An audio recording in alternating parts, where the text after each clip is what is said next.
ہمارے ہاں لڑکیوں کو جوان ہوتے ہی بیاہ دیا جاتا تھا، پھر چاہے وہ پڑھ رہی ہوں یا نہیں، اور مناسب رشتے پر ہی حامی بھر لی جاتی تھی۔ اونچی حیثیت کے یا بہت زیادہ خوبیوں کی تگ و دو میں لڑکی کو قطعاً عمر رسیدہ نہ کیا جاتا تھا، اور لڑکیوں کو اپنے کسی بھی معاملے میں بولنے کی اجازت بالکل نہ دی جاتی تھی۔ شروع دن سے ہی تربیت میں یہ بات بھی سکھا دی جاتی کہ کچھ بھی ہو، باپ بھائی کے سامنے یا ان کے فیصلے پر اپنی زبان سی کر رکھنی ہے۔ اس طرح گھروں میں ہمیشہ لڑکی کے معاملے میں امن ہی رہتا۔ ہم 3 ہی بہن بھائی تھے۔ میری بڑی باجی 5 سال کی تھی تب میرا بھائی اور میں پیدا ہوئے۔ ہم جڑواں تھے، ہم صرف چند ماہ کے ہی تھے۔ جب ہم ماں کی آغوش سے محروم ہو گئے تو ہمیں دادی نے پالا، مگر صرف 2 سال بعد ہی دادی بھی اللہ کو پیاری ہو گئی۔ تب پھوپھیوں نے ہماری ذمہ داری سنبھال لی، کیونکہ باجی تو خود بھی 7 سال کی تھی۔ ابو نے سوتیلی ماں کے روایتی سلوک کے پیش نظر دوسری شادی نہ کی، اس لیے پھوپھی نمرا نے ہم بہن بھائیوں کو سنبھالا۔ پھر جب پھوپھو کی شادی ہو گئی تو ان کی جگہ سعدیہ باجی نے لے لی، جو 8ویں جماعت میں تھیں۔ یوں تو بے فکر کی زندگی جی رہے تھے۔ اسی طرح دن گزرتے گئے اور پھر اچانک ہی باجی کا اچھا رشتہ آ گیا۔ ابو جان اس بات کے قائل تھے کہ بیٹیاں جتنی جلدی اپنے گھروں کی ہو جائیں اچھا ہے۔ باجی ابھی میٹرک میں تھیں اور آگے پڑھنا چاہتی تھیں، لیکن ابو نے بیٹی کی مرضی کی پرواہ کیے بغیر ان کا رشتہ طے کر دیا۔ جس دن ان کا نکاح ہوا اس روز میں نے باجی کی نگاہوں میں نمی دیکھی۔ میں سمجھی وہ ہماری جدائی کے خیال سے افسردہ ہیں، مگر انہوں نے باپ کے احترام میں ان کے الفاظ کی لاج رکھی اور اپنے جذبات کو قربان کر دیا، تاہم وہ یہ صدمہ نہ جھیل سکے۔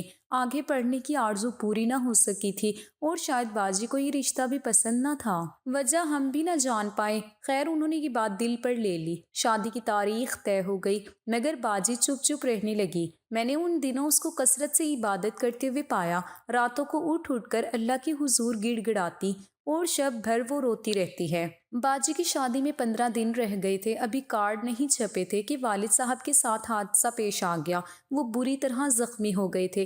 خدا کے کرم سے زندگی بچ گئی، لیکن کافی دن وہ ہسپتال میں رہے۔ اس طرح باجی کی شادی روک دی گئی۔ ابھی ابو مکمل طور پر صحت یاب نہیں ہوئے تھے کہ اچانک ہی باجی کی طبیعت بگڑنے لگی۔ وہ دن بدن کمزور ہوتی جا رہی تھی۔ اس دوران باجی کے ہونے والے دلہا زین بھائی بھی اکثر چکر لگاتے رہے۔ میں انہیں دیکھ کر باجی کی قسمت پر رشک کرتی، کیونکہ دیکھنے میں تو وہ بہت اچھے لگتے تھے، خوبصورت بھی تھے اور اچھے عہدے پر بھی تھے۔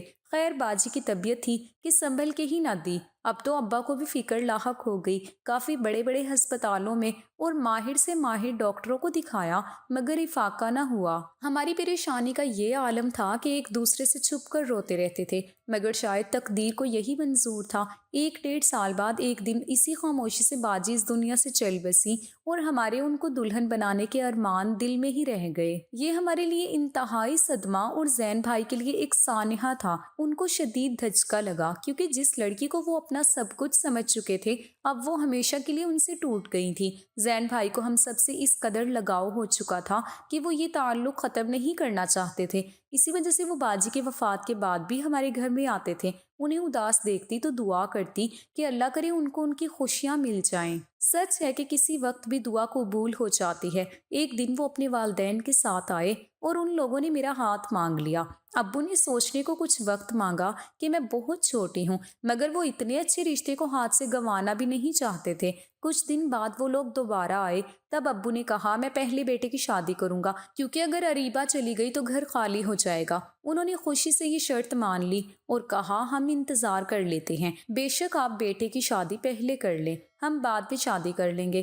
بھائی بھی ابھی چھوٹا تھا اور زیر تعلیم تھا۔ میں زین کو بھائی کی نظر سے دیکھتی تھی، لہٰذا اب ان سے شادی کے خیال سے پریشانی اور الجھن میں پڑ گئی تھی۔ تاہم ابو کے فیصلے یا ابو کے سامنے بولنے کی جرت مجھ میں نہ تھی۔ اس طرح وقت گزرتے گزرتے 4 سال گزر گئے۔ پھر زین کے والد نے ابو سے درخواست کی کہ آپ نکاح کر دیں، رخصتی بے شک بعد میں ہو جائے گی، اس طرح ہم ایک پختہ یقین کے ساتھ آپ لوگوں سے وابستہ رہیں گے۔ والد صاحب نے بھی ان کی بات کو معقول جانا اور میرا نکاح زین سے کروا دیا۔ اب میں اس کے ساتھ نکاح کے بندھن میں بندھ چکی تھی، تو خود کو ذہنی طور پر تیار کر دیا کہ شاید اللہ کو یہی منظور ہوگا، تو اب الجھنوں میں پڑنے سے کیا حاصل ہوگا۔ مزید 1 سال گزر گیا، ہم نے FA پاس کر لیا۔ میں اچھے نمبر سے پاس ہوئی، مگر میرا بھائی بہت لائق ثابت ہوا۔ پورے بورڈ میں ٹاپ کرنے پر اسے بیرون ملک اسکالرشپ مل گیا تھا۔ والد صاحب کا خیال تھا کہ زین کے والدین انتہائی درجے کے شریف لوگ ہیں۔ انہوں نے کمال صبر کا مظاہرہ کیا تھا تو سوچا علی باہر پڑھنے جا رہا ہے تو نہ جانے کب واپس آئے، بیٹی کو اتنے لمبے عرصے تک بٹھائے رکھنا مناسب نہیں ہوگا، اب رخصتی کر دینی چاہیے۔ اس لیے ابو نے ان لوگوں کو بلا کر رخصتی کی تاریخ دے دی۔ اس طرح آخر کار میں دلہن بن کر زین کے گھر آ گئی۔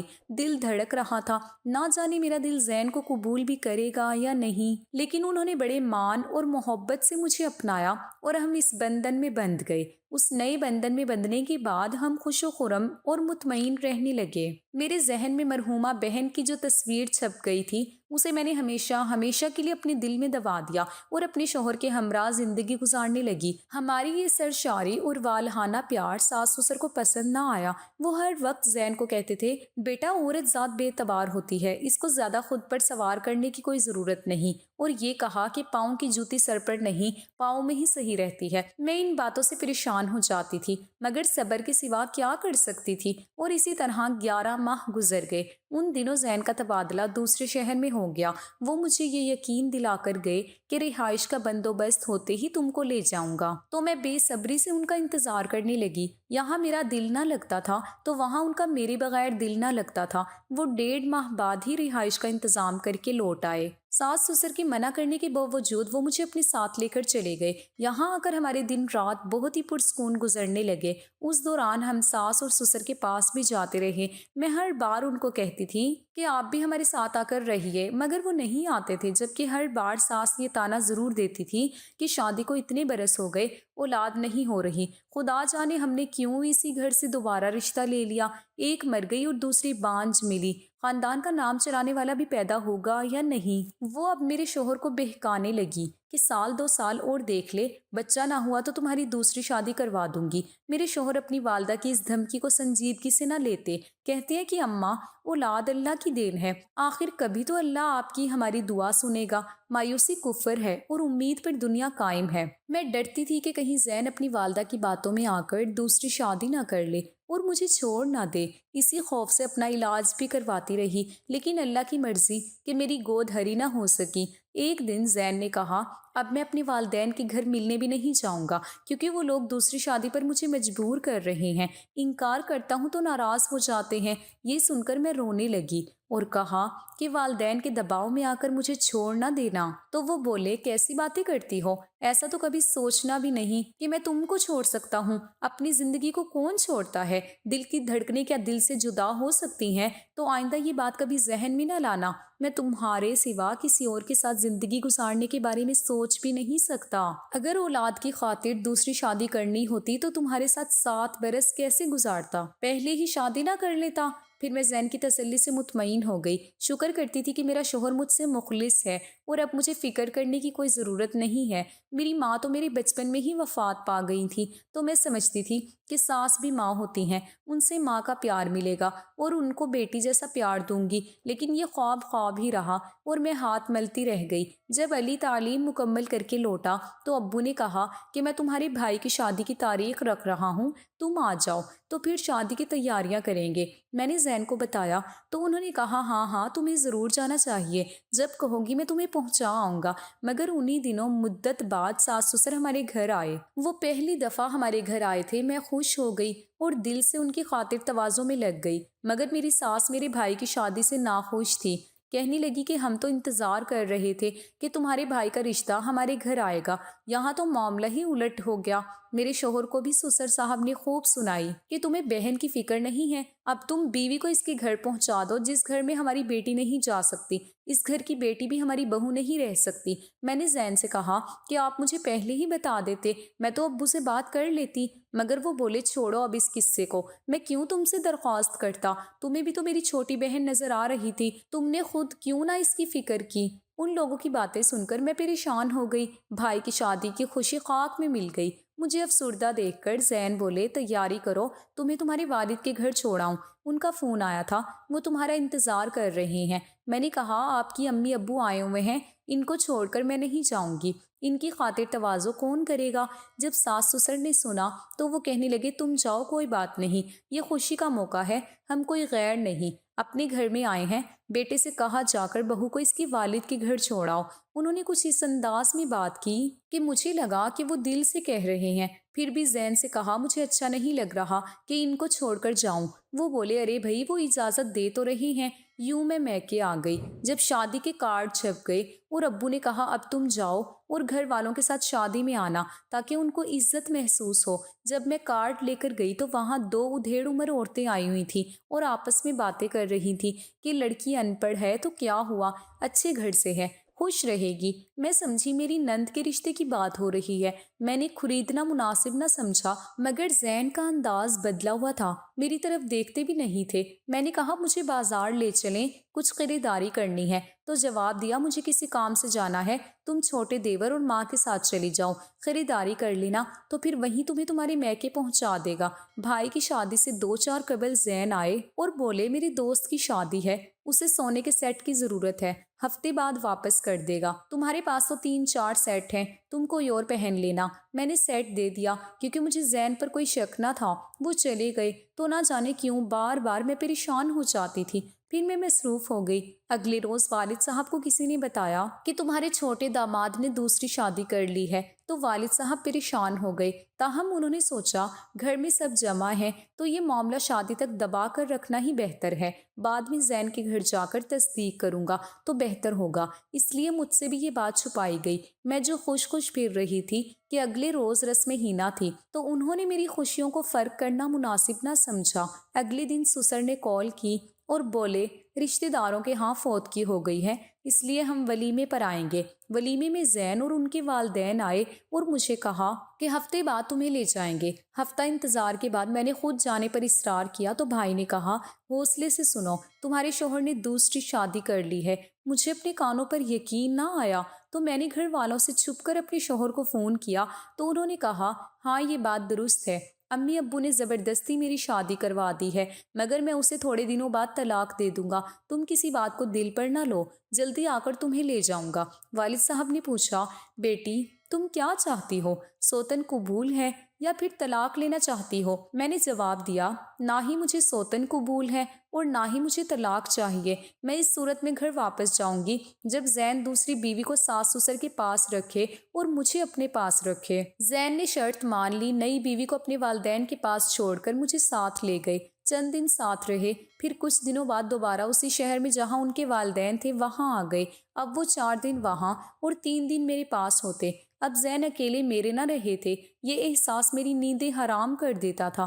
ابو بیمار تھے تو میکے میں جانا پڑا۔ زین بولے چند دن بعد آ کر لے جاؤں گا اور پھر لینے نہ آئے۔ میں انتظار ہی کرتی رہی، یہاں تک کہ 1 سال بیت گیا، وہ ایک بیٹے کے باپ بن گئے اور اسی خوشی میں مجھ سے لا تعلق ہو گئے، لیکن میں ان کو نہیں بھولی۔ والد کے گھر میں تنہا رہتی ہوں، بھائی بھابھی بیرون ملک جا چکے ہیں اور میں آج بھی اس فریب میں زندہ ہوں کہ وہ مجھے لینے ضرور آئیں گے۔ حالانکہ سب لوگ سمجھاتے ہیں کہ زین کی آس چھوڑ دو، اس کے 3 جوان بچے ہیں، مگر اس دل کا کیا کروں جو آج بھی زین کے لیے تڑپتا ہے۔ نانا امریکہ میں رہتے تھے، کبھی کبھار پاکستان آتے، عزیز و اقارب سے ملتے اور لوٹ جاتے۔ میری ماں ان کی اکلوتی اولاد تھی، انہوں نے امریکہ میں تعلیم حاصل کی، اپنا وطن ان کو اچھا نہیں لگتا تھا۔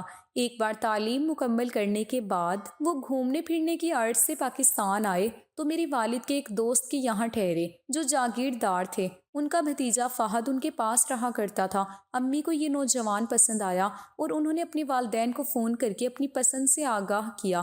تب ان کے والدین فوراً ہی امریکہ سے آ گئے اور اپنی بیٹی کا رشتہ فہد سے طے کر دیا۔ میری مما شروع سے سمجھدار اور بااعتماد تھیں، لہٰذا پسند کی شادی میں کوئی رکاوٹ پیش نہ آئی۔ شروع میں تو سب ٹھیک ٹھاک چلا، کچھ ہی عرصے بعد مما اور پاپا کے رشتے میں کھٹاس آنے لگی۔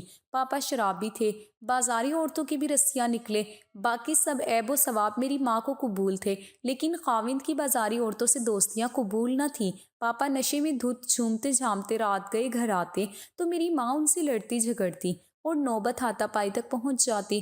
اس دوران میرا بھائی احمد پیدا ہو چکا تھا، جس کے لیے مما بہت پریشان تھی۔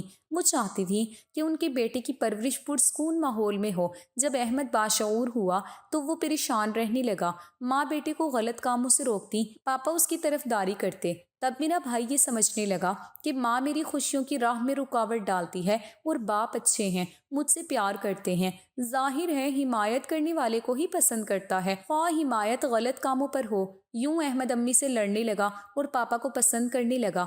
وہ ان کے ہی ساتھ رہنے لگا۔ نانا بیمار ہو گئے تو انہوں نے اپنا بزنس اور تمام سرمایہ امی کے نام پاکستان منتقل کر دیا تاکہ وہ اپنے والد کا بزنس سنبھال سکیں۔ کچھ دنوں بعد نانا چل دیے۔ یہ واقعہ میری پیدائش سے پہلے کا ہے۔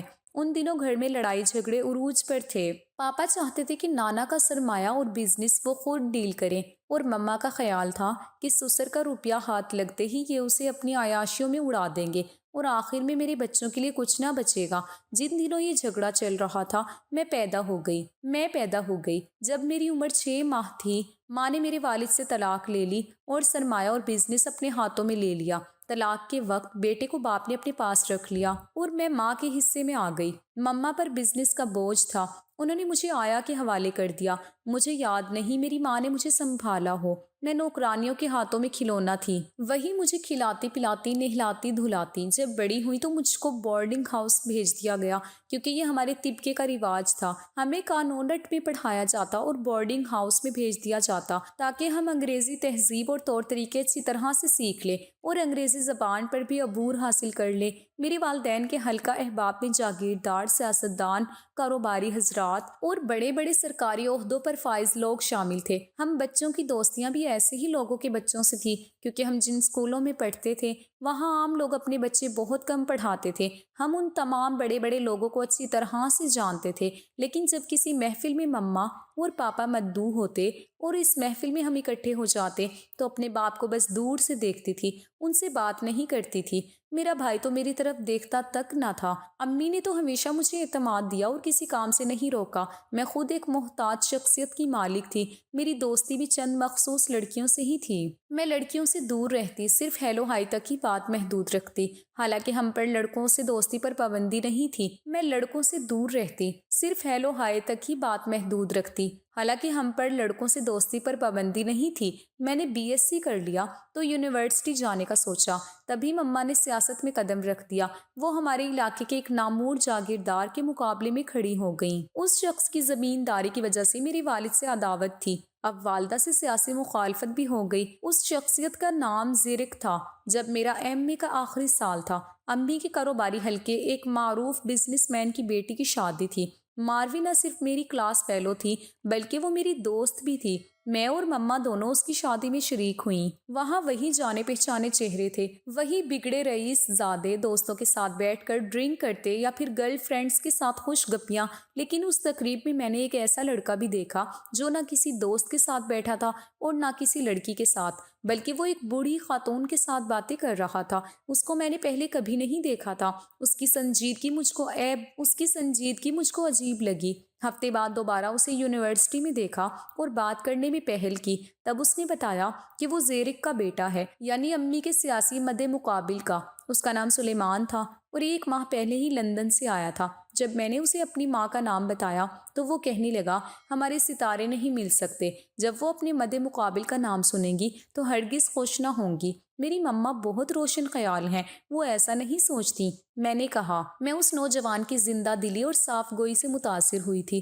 اب ہم یونیورسٹی میں اکثر اکٹھے نظر آتے۔ میری ساتھی لڑکیاں مجھے چھیڑتی کہ آخر کار تم نے بھی کسی لڑکے سے دوستی کر ہی لی۔ میں صرف مسکرا دیتی، لیکن یہ سچ تھا کہ میں سلیمان کو چاہنے لگی تھی۔ جب اسے احساس ہوا کہ میں اسے چاہنے لگی ہوں تو وہ خاموش ہو گیا۔ کچھ عرصہ اس نے مجھ سے دوری رکھی، لیکن ایک روز خود ہی فون کر کے اپنی چاہت کا بھی اظہار کر دیا۔ پہلی بار مجھے احساس ہوا کہ یہ دنیا کتنی پیاری اور کتنی خوبصورت ہے۔ دن تب بڑے سہانے ہو گئے تھے، سب کچھ اچھا لگتا تھا کہ روز میری سلیمان سے فون پر بات ہوتی تھی۔ بے شک وہ مجھے اچھا لگتا مگر میں دوستی میں اس حد سے مگر میں دوستی میں حد سے گزر جانے کو پسند نہیں کرتی تھی۔ ہم رکھ رکھاؤ سے باتیں کرتے، پھر ملاقاتیں ہونے لگی۔ تبھی مما کو بھی پتا چل گیا کہ میں ان کے سیاسی مخالف کے بیٹے سے ملتی ہوں۔ مما نے پوچھا تو میں نے صاف کہہ دیا کہ میں سلیمان کو پسند کرتی ہوں۔ انہوں نے سمجھایا کہ یہ لوگ ان کی مخالف پارٹی کے ہیں، بلیک میل کرنے کو مجھے ٹریپ بھی کر سکتے ہیں، مجھے استعمال کر کے ان کی ہار کا سامان کر سکتے ہیں۔ مگر میں نے مما کو یقین دلایا کہ ان کے خدشات غلط ہیں، ایسا کچھ بھی نہیں ہے۔ سلیمان سے بات کرنے اور اپنی پسند کا اظہار کرنے میں پہل میں نے کی تھی۔ وہ بولی کہ پھر بھی وہ اس خاندان پر بھروسہ نہیں کر سکتی جو نہ صرف ان کا سیاسی مخالف ہے بلکہ پہلے سے یہ تمہارے والد سے بھی عداوت رکھتے ہیں۔ مما کے لیے بہرحال سلیمان سے میری دوستی ایک بڑی نازک صورتحال تھی۔ ایک طرف بیٹی کی خوشی، دوسری جانب اپنے مخالفوں سے ہار مان لینا یا پھر ان سے ٹکرا جانا۔ میرے اصرار پر بالآخر وہ سلیمان کے والدین سے ملی۔ جانے ان لوگوں کے درمیان کیا بات ہوئی کہ سلیمان یونیورسٹی چھوڑ کر لندن چلا گیا۔ اس بارے میں نہ تو مجھے ماں نے کچھ بتایا اور نہ سلیمان نے کہ مما کی اس کے والدین سے کوئی گفتگو ہوئی ہے۔ جب میں نے اس کے دوست سے نمبر لے کر اسے لندن فون کیا اور پوچھا کہ مما کی تمہارے والدین سے کیا بات ہوئی اور تم کیوں لندن چلے گئے ہو، تو اس نے کہا میں اب پاکستان نہیں آ سکتا، بس کچھ مجبوریاں ہیں، تم آئندہ مجھے فون مت کرنا۔ آخر کیوں فون نہ کروں؟ وجہ جان کر کیا کرو گی؟ جب سمندر تیر کر پار نہیں ہو سکتا تو اس میں چھلانگ لگانے سے کیا حاصل؟ یہ اس کا آخری جواب تھا۔ میرا دل بہت دکھا تھا لیکن میں نے اپنا درد دل میں ہی دبا لیا تھا۔ کسی سے کہتی بھی تو کیا؟ میں نے یونیورسٹی چھوڑ دی، امتحان بھی نہ دیا۔ اب میں اکثر ایسے کام کرتی جن سے مما کو غصہ آتا۔ یوں ہی کافی وقت بیت گیا اور میں سلیمان کو بھولنے لگی۔ مما اپنی مصروفیات میں کھوئی ہوئی تھی اور میں تنہائی سے تنہا لڑ رہی تھی۔ اب نہ میں کہیں جاتی اور نہ سہیلیوں سے ملتی۔ ان دنوں سخت پریشان اور غمگین تھی۔ مما تو مجھے بہت خود غرض لگتی تھی۔ میرے خیال میں ماں اور بیٹی کی زندگی میں ایک ایسا وقت ضرور آتا ہے جب بیٹی ماں کو اپنا دشمن سمجھتی ہے، چاہے اس میں ماں کی نادانی ہو یا بیٹی کی بے وقوفی۔ دونوں میں سے کوئی بھی خود کو الزام نہیں ٹھہراتا۔ مائیں کہتی ہیں ہم اولاد کا بھلا چاہتی ہیں، اپنی بچیوں کو سنبھالنا اور سمجھنا ہمارا فرض ہے، اور لڑکیاں چاہتی ہیں کہ ان کے خوابوں کی تعبیر ان کو مل جائے، بدلے میں خواہ کیا کچھ ان کو دینا پڑے۔ میں جانے کن سپنوں کو اتنا عزیز رکھے ہوئے تھی کہ ایک دن اس کی شادی کا کارڈ آ گیا۔ کارڈ دیکھ کر دھچکا سا لگا، لیکن ہر انسان کو مجبوراً ایسے دھچکے سہنے پڑتے ہیں۔ اب سوال یہ تھا کہ شادی میں جاؤں یا نہ جاؤں۔ 3 دن بعد سلیمان خود مدعو کرنے آ گیا۔ اس کے سامنے میں ایک لفظ نہ بول سکی۔ وہ بھی ایسے میں اپنی شادی میں مجھ کو مدعو کرنے آیا تھا۔ میں اس کی شادی میں نہ گئی اور چند ماہ بعد میری شادی کی تیاریاں شروع ہو گئیں۔ مما نے اس کو مدعو نہ کیا تو میں نے بھی نہ بلایا، لیکن حیرت ہوئی جب وہ شادی والے دن سامنے آ گیا۔ دراصل وہ میرے شوہر شفقت کے قریبی دوست میں سے تھا۔ اس کے بعد سلیمان نے ہمارے گھر باقاعدگی سے آنا جانا شروع کر دیا۔ میں نے سوچا کہ زندگی کے ایک نئے امتحان کا آغاز ہو چکا ہے۔ اسے منع بھی نہ کر سکتی تھی کہ وہ شفقت کا دوست تھا، گھر پر اس لیے آتا تھا تاہم میں اس سے بات چیت نہ کرتی تھی۔ ایک روز ہمارے گھر پارٹی تھی اور شفقت دیگر مہمانوں کی جانب متوجہ تھے۔ وہ میرے پاس آ کر کھڑا ہو گیا۔ تبھی میں برآمدے میں چلی گئی۔ وہ بھی دبے قدموں میرے پیچھے چلا آیا۔ کہنے لگا کیا میرا آنا برا لگتا ہے؟ اگر ایسی بات ہے تو میں نہیں آؤں گا، آپ کی مرضی، آپ جانے یا شفقت، آپ ان کے دوست ہیں، میرا آپ سے کیا واسطہ ہے؟ کیوں نہیں؟ ہاں اگر تم کو میرا آنا پسند نہیں ہے تو نہیں آؤں گا۔ تمہارے آنے سے میں واقعی پریشان ہو جاتی ہوں۔ کیوں پریشان ہو جاتی ہو؟ جبکہ اب تو سب کچھ بدل چکا ہے۔ تم نے ایک بار بھی نہیں پوچھا کہ تمہاری مما نے میرے والدین سے کیا بات کہی تھی کہ اس کے بعد مجھے پاکستان چھوڑ کر لندن جانا پڑا تھا۔ سلیمان اب ایسی باتوں کو دہرانے کا کوئی فائدہ نہیں، وقت گزر چکا ہے اور میں کسی اور کی ہو چکی ہوں۔ یہ کہتے ہوئے میری آنکھوں سے آنسو ٹپک پڑے۔ تبھی سلیمان نے میرے کندھے پر ہاتھ رکھ دیا۔ وہ میری اشک شوئی کرنا چاہتا تھا۔ تبھی میرے شوہر آ گئے۔ انہوں نے ہماری باتیں بھی سن لی تھی۔ ان کا چہرہ متغیر ہو گیا۔ کہنے لگے تم دونوں کب سے ایک دوسرے کو جانتے ہو؟ میں گھبرا گئی، مگر سلیمان نے بات کو سنبھالنا چاہا۔ یونیورسٹی کے زمانے میں ساتھ پڑھتے تھے ہم۔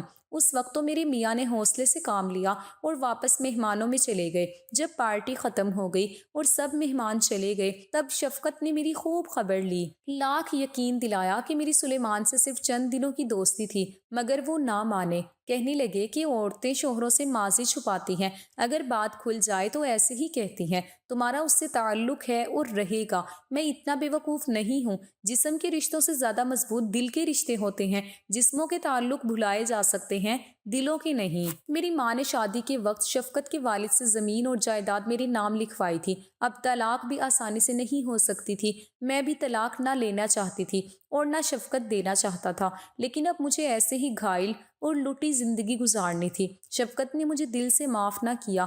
بدگمانی کو وہ اپنے دل سے کھرچ ہی نہ سکا۔ اس واقعے کے 4 سال بعد اس نے دوسری شادی کر لی اور مجھے ادھوری زندگی جینے کو تنہا چھوڑ دیا۔ مجھے شفقت سے کوئی شکوہ نہیں، کیونکہ مرد تو ہوتے ہی شکی مزاج ہیں۔ کوئی خاوند بیوی کے ماضی کو جان کر اسے معاف نہیں کر سکتا تو شفقت کیسے معاف کرتے؟ وہ خاوند ہے، فرشتہ تو نہیں۔ ہاں، مجھے سلیمان سے شکوہ ضرور ہے۔ اے کاش وہ میری زندگی میں دوبارہ نہ آتا۔